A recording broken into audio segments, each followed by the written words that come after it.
Olá, seja muito bem-vindo. A gente tem um papo muito especial para a sua vida, para o seu coração, aqui no nosso colégio Jaime Kratz. Hoje a gente vai falar sobre algo extremamente importante e especificamente hoje. Esse tema é realmente o que tem assolado as nossas crianças, que é o abuso sexual infantil e tudo o que permeia esse universo, né? Então, fica com a gente, vai ser muito especial nesses próximos minutos aqui, que Deus realmente ministre ao seu coração e que te dê algumas ferramentas aí para você ser um agente do Senhor, não só na sua família, mas para mais pessoas também.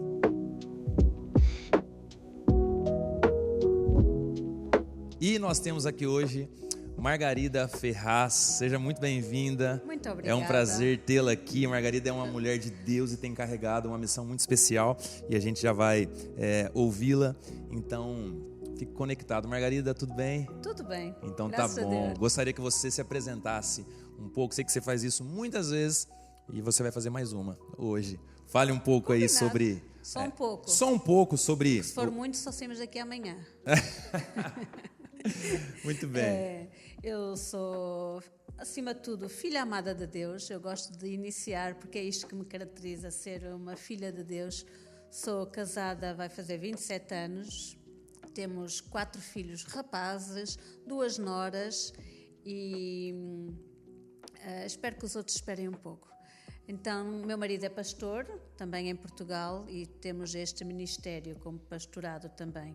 Mas, acima de tudo, eu sou uma palestrante onde levo mensagem de esperança também, desde a mais tenra idade, desde os 3 anos até aos 18 anos, para as nossas crianças, adolescentes, jovens, e também dou formação a adultos na área da prevenção do abuso sexual, porque é um tema tão duro e que quanto mais cedo nós falarmos, mais cedo podemos prevenir e cuidar da...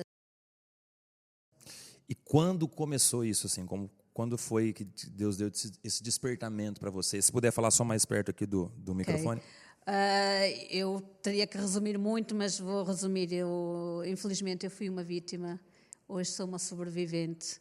E depois de um processo terapêutico com a psicóloga que era cristã, decidimos abrir uma associação que se chama Associação para a Promoção da Prevenção do Abuso Sexual em Portugal, registado no governo também.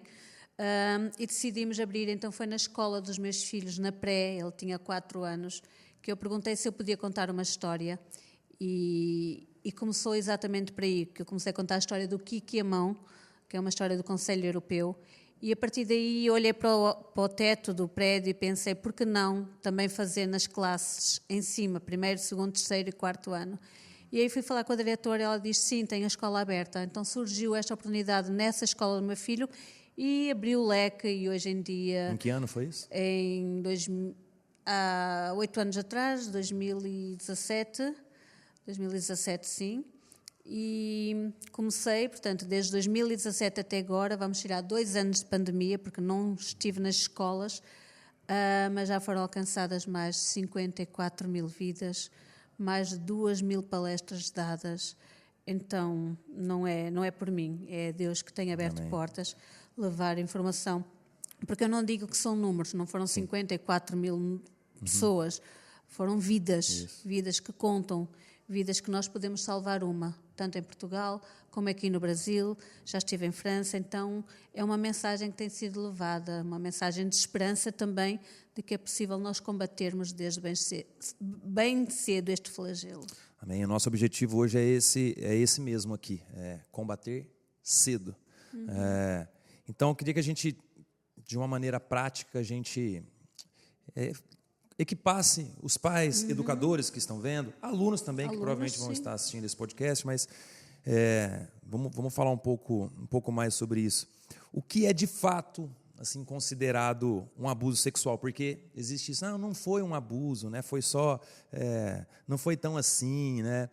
Existem algumas formas que passam assim despercebidas, assim? Infelizmente é um mito muito grande que existe. Acho que para mim é dos maiores mitos.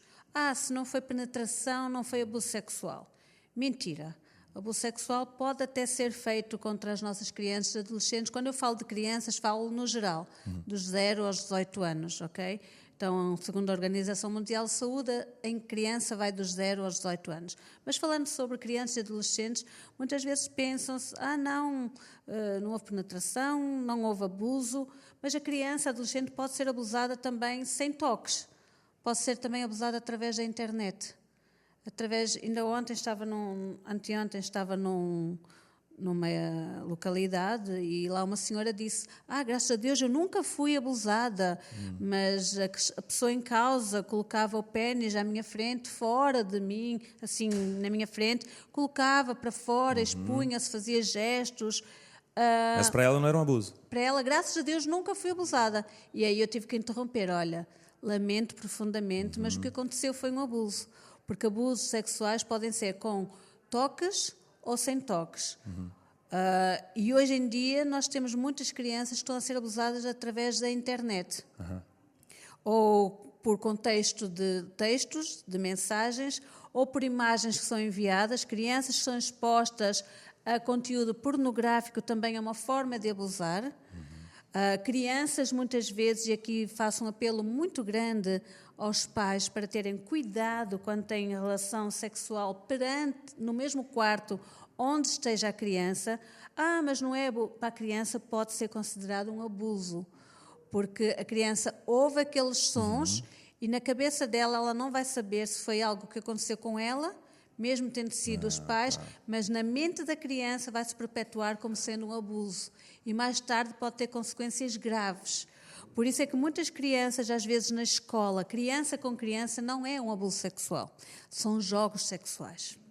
E aqui tem que diferenciar. Se for um adolescente de 16 anos com uma criança de 6 anos, aí é um abuso sexual. Okay. Agora, se forem duas crianças da mesma idade, 7 anos, por exemplo, que cheguem à escola, fiquem num cantinho escondidas e comecem a tirar a roupa e mostrar ou a ter gestos como se estivessem a ter algum ato de sexo, há aqui que nós precisamos diferenciar 3 coisas.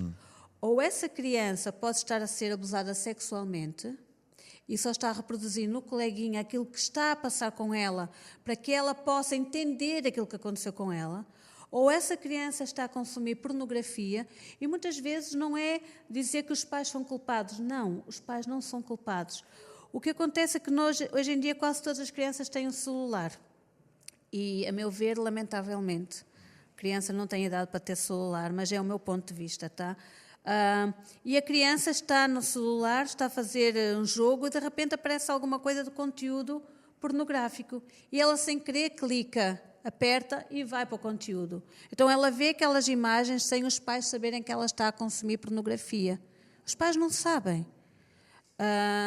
E aí ela o que é que vai fazer? Chega ao coleguinha e tenta reproduzir. Portanto, ou porque a criança está a ser abusada sexualmente, ou porque a criança está a consumir pornografia, ou porque a criança está a assistir aos pais terem sexo no mesmo quarto, no mesmo compartimento da casa. E, como vimos, alguns não há toques. Pornografia não há toques, ou assistirem aos pais não há toques. Mas é considerado um abuso sexual. Existe um abuso meio que silencioso, né? Meio silencioso. E esse, às vezes, doentio. É doentio e é mais difícil de identificar. Né? E muitas vezes deduz-se, mas não houve penetração, então não é tão grave. Mentira. O trauma do abuso sexual é dos piores traumas para a humanidade. Só está equiparado ali ao trauma de pós-guerra.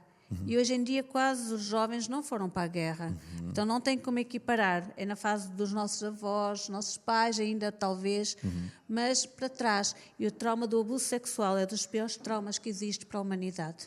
E quais são assim os sinais mais comuns que os pais podem identificar em uma criança, ou um pré-adolescente, que seja, quando ela está sofrendo algum tipo de abuso? Existe um certo padrão assim?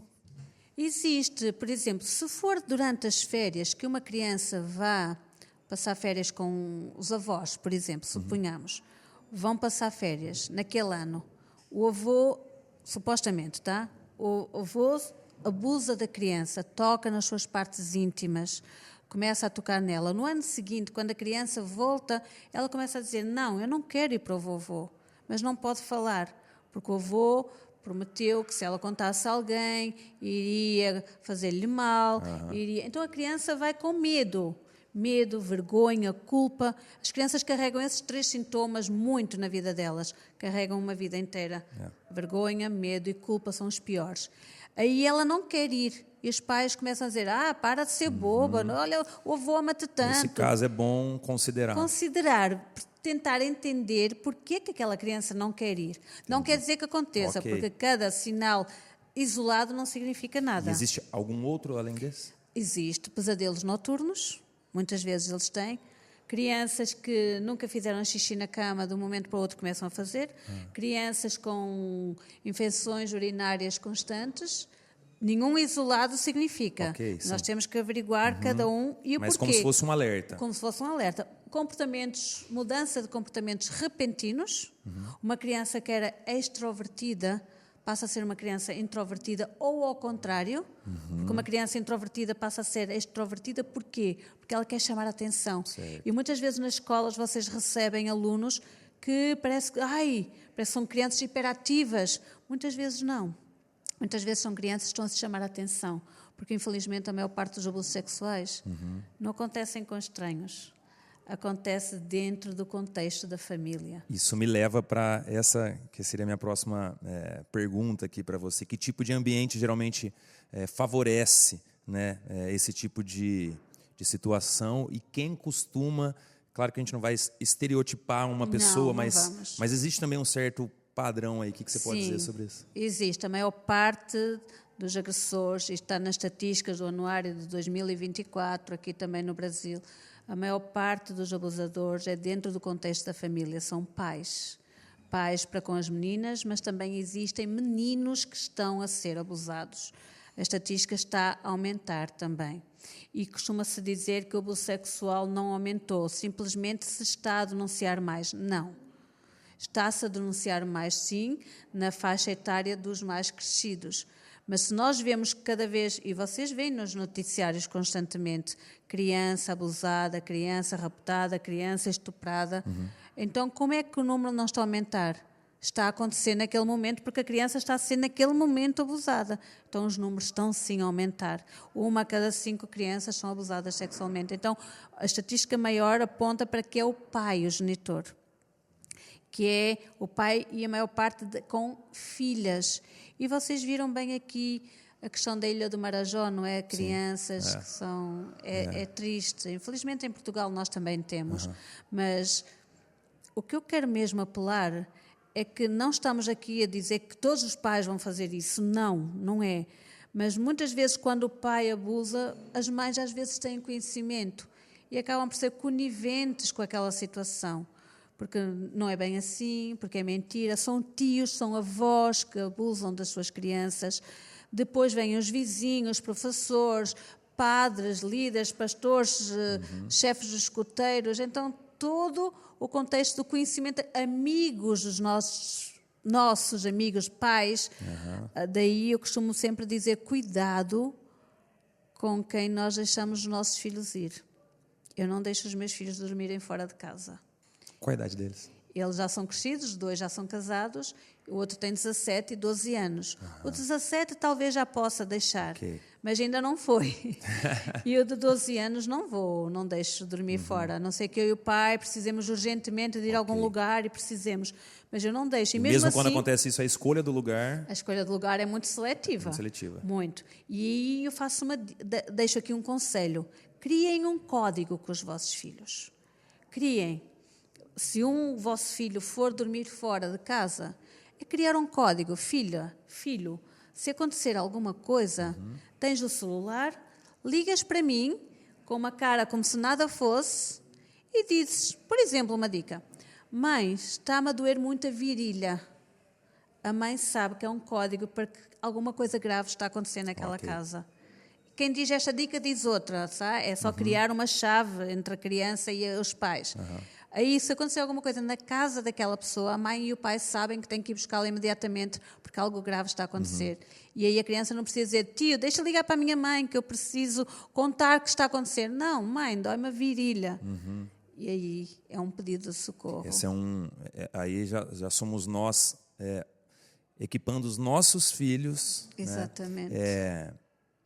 para eles já produzirem esses anticorpos, né, em relação aos abusadores. E quando se fala de adolescentes, uma das características que nós também podemos vivenciar que possam estar a passar algum tipo de abuso, quer emocional, quer é a automutilação. Hoje em dia nós temos muitos adolescentes e jovens que se estão a automutilar, estão a cortar-se. Porquê? Eles não querem destruir o seu corpo. Elas simplesmente querem tirar a dor daquilo que está dentro do coração, da alma deles. Porque a dor é tão grande, como eu disse, o trauma é um dos piores traumas para a humanidade. A dor é tão grande que eles querem esquecer aquilo que está aqui e tentam transferir para o corpo marcas, dor, infligir dor neles para se abstraírem. Agora, quando nós também falamos aqui, estamos a falar a nível de escola, muitas vezes nós temos o alto ou baixo aproveitamento escolar. E aí também pode ser um dos sintomas que a criança apresenta. Porque ela chega à escola muitas vezes e pensa, aqui é o meu mundo, aqui ninguém está a fazer mal, então eu vou-me concentrar nos estudos para ter algo que eu sei que sou bom em alguma coisa. Concentra-se e aplica-se bastante. Ou se as notas subiram repentinamente, podem ter colado. Tá? Usaram cola para as provas. Mas, ou estão a concentrar-se naquilo que podem e aumentam as suas notas, ou então acontece o inverso, as notas começam a cair. Porquê? Porque a criança chega à escola e passa o dia todo na sala a pensar, quando eu voltar para casa, isto vai acontecer comigo. Sim. Então ela não se concentra. E muitas vezes nós pensamos, é uma criança que não está interessada. Não. Enquanto professores também é necessário nós averiguarmos o porquê daquele comportamento, tentar perceber, entender o que é que o leva àquela nota desfasada, assim de repente. Então, esses são dos sintomas que apontam para isso, né? Uma coisa importante, Margarida, que eu queria que a gente falasse com os pais é de criar esse ambiente favorável para os filhos, para os filhos compartilharem. A gente já falou sobre isso um pouco aqui no off, mas aqui na escola, como a gente trabalha incansavelmente, além da questão acadêmica, para protegê-los, para ministrar Jesus no coração deles, para as coisas extracurriculares, nas minhas aulas especificamente, que são as aulas de ensino religioso, eu trabalho muito sobre a questão sexual com eles, para cada faixa etária, né? Você adapta isso. E às vezes eu sinto uma vergonha neles quando eu trago o assunto. Não todos, mas e aí eu até brinco, quando eles não falam sobre isso, aí eu pergunto, vocês querem conversar com os pais? E aí eles falam, não, pelo amor de Deus, fala aqui mesmo, é melhor. Que bom que a gente tem a nossa escola, o Jaime Kratz é comprometido com isso. Que bom. Mas eu percebo que existe essa trava, né? Como que os pais podem criar esse espaço de abertura para eles chegarem? Porque senão alguém vai ouvir. Existe muitas vezes essa trava, por quê? Porque os pais também não foram ensinados. Os pais não sabem como ensinar, porque nós tendemos a reproduzir aquilo que fomos trabalhados. Também. Então, mas uma das formas que nós podemos fazer, acima de tudo, é escutar atentamente os nossos filhos, dar espaço para que eles falem sobre aquilo que estão a sentir, falar sobre emoções, falar sobre os sentimentos deles, deixar que eles cheguem a casa e partilhem. E uma das coisas que eu faço constantemente com os meus filhos é sair com eles, passear com eles individualmente. Eu tenho 4 e saio mesmo com os casados, eu ainda saio com eles. Um dia um date, nós dizemos que é o date de mãe e filho. Porquê mãe e filho? Porque quando é mãe e filho é a mãe que paga. Agora, se for um date de filho-mãe, são os filhos que pagam. Então, eles querem sempre date de mãe e filho.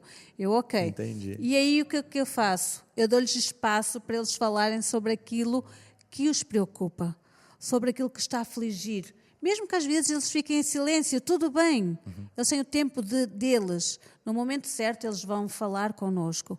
Mas se eles sabem que nós temos este tipo de relacionamento de abertura com eles, facilmente eles vão falar connosco sobre qualquer tema. E eu tenho visto isso na experiência dos meus filhos casados. Uau. Quando eles têm dúvidas de alguma coisa na área da intimidade deles, é a mãe que eles ligam. Uau, ainda hoje? Ainda hoje. Incrível. Eles são casados, um vai fazer 3, o outro tem 1 ano de casado. E ele, mãe, aconteceu isto, o que é que eu faço agora? Calma, filho, não desesperes. Mãe, mas já falaste com o pai? Não quero falar com o pai, é contigo. Porque eu criei uma abertura com os meus filhos. E eu normalmente digo sempre, filho, o que é que achas que a mãe pode mudar no nosso relacionamento para nós termos uma melhor relação um com o outro? E ele deixar que ele fale tudo, não interpor, não dizer, mas eu faço isto porque. Não, é manter ali calado, mesmo que doa. Deixar que o filho fale naquele momento, porque é o momento dele, não é o nosso. E algo que a gente percebe aqui, eu nos atendimentos pastorais, na capelania, isso infelizmente, é muito comum. É o fato dos pais diminuírem os problemas dos filhos, essa competição, né? Sim. Como a gente falou anteriormente, eu tenho um problema. O problema é o boleto que eu tenho que pagar. Como assim você tem problema? Você tem 14 anos, você tem 9 anos, você tem 12, você não sabe o que é problema. Então, quando já existe essa barreira, fala, poxa, se o que eu vou falar não é um problema, então eu nem vou falar. E aí cria esse bloqueio. Então, um conselho aos pais é assim, o boleto você tem que pagar mesmo. Mas ele não tem a ver com o problema do seu filho. Né? Porque um dia você foi esse filho, talvez não com essa situação, Deus queira que não, mas com outra. Então, diminuir problema. A gente não gosta quanto adultos, quando você vai compartilhar algo com alguém, fala, não, mas isso aí não é nada. Fala, poxa, cara, estou abrindo meu coração e não é nada. Então, não há termo de comparação. Poxa vida, não pode. Isso é um bloqueio, tá? Eu sei que é meio natural nosso, né? A gente querer fazer isso, né? Mas essa é uma outra coisa que eu percebo, né? Margarida, chegando ao final, eu sei que a gente teria tanta coisa ainda para falar. Essa é uma provocação no bom sentido, né? Para os nossos pais, para os alunos que estão ouvindo, para os nossos educadores aqui no colégio. Eu lembro que a palavra de Deus nos diz isso em Provérbios 31. Fale em favor daqueles que não podem defender-se. Assegure justiça para os abatidos e necessitados. Ou seja, isso é um chamado claro para nós pais, educadores. A gente precisa erguer a voz mesmo, agir com coragem, nos posicionarmos como agentes transformadores que não toleram a injustiça, mas não só no pós. Vamos começar a trabalhar no pré. Não é verdade? Se quiser e puder deixar uma mensagem final para quem está nos assistindo. Eu também quero, para já, dizer que os pais não são culpados por muitas situações que acontecem. Por mais que nos sintamos impotentes, mas quando nós estamos no ativo com os nossos filhos, nós vamos conseguir solucionar o problema com mais clareza também. E também existe um versículo que diz, de quem fizer mal a um destes pequeninos, não é? Mais vale que se ate uma corda no pescoço e se prenda a outra ponta na mão e se atire no fundo do mar. Vai ser mais leve isso, né? Então, ai de quem fizer mal a um destes pequeninos. Então, é culpa nossa também, sim. Eu costumo dizer que eu não sou culpada com aquilo que me fizeram. Pais, os vossos filhos não são culpados pelo que vos aconteceu na vossa juventude, na vossa infância. Portanto, não devemos projetar nos nossos filhos, nos nossos bens mais preciosos, a nossa dor. E muitas vezes nós não entendemos os nossos filhos porque nós não sabemos trabalhar a nossa dor. Sim. E não trabalhamos a nossa dor. Então é preciso não projetar nos filhos aquilo que nos aconteceu. A criança não é fruto do mal que nos fizeram. Nós somos sim culpados com aquilo que nós fazemos com o que nos fizeram. Então que nossas crianças, adolescentes, possam viver na prevenção inicial.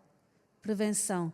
Depois, mais vale prevenir do que remediar, porque depois de acontecer é difícil tratar. É difícil tratar. Vamos trabalhar com a prevenção. E vocês, enquanto escola, vocês estão de parabéns por este envolvimento que vocês fazem com estas crianças. Amém. E que houvesse mais escolas no mundo. Amém. Daquilo que vocês têm feito. E o que eu tenho visto aqui foi tremendo. Os vossos filhos foram uns amores hoje. Então, que vocês possam continuar a educá-los no bom caminho. Amém. Muito obrigado. Que Deus abençoe a sua vida, Margarida. Todos os links estarão aqui na descrição do vídeo. Você pode acessar. Por favor, faça isso. Se equipe mais aqui. Foi só um gosto, né? Uma provocação boa de Deus para o nosso coração. Amém? Você que nos ouviu até aqui, que Deus te capacite como pai, mãe, educador, guardião da infância, né? Que você carregue amor, sabedoria, coragem, e nós estaremos aqui. O nosso colégio tem esse comprometimento. Se você não conhece o nosso colégio, procure aí, clique aí no link, você vai conhecer o nosso site, e será um prazer se o seu filho fizer parte aqui dessa igreja, que é o Jaime Kratz. Tá bom? Beijo no coração, Deus te abençoe. Bênçãos.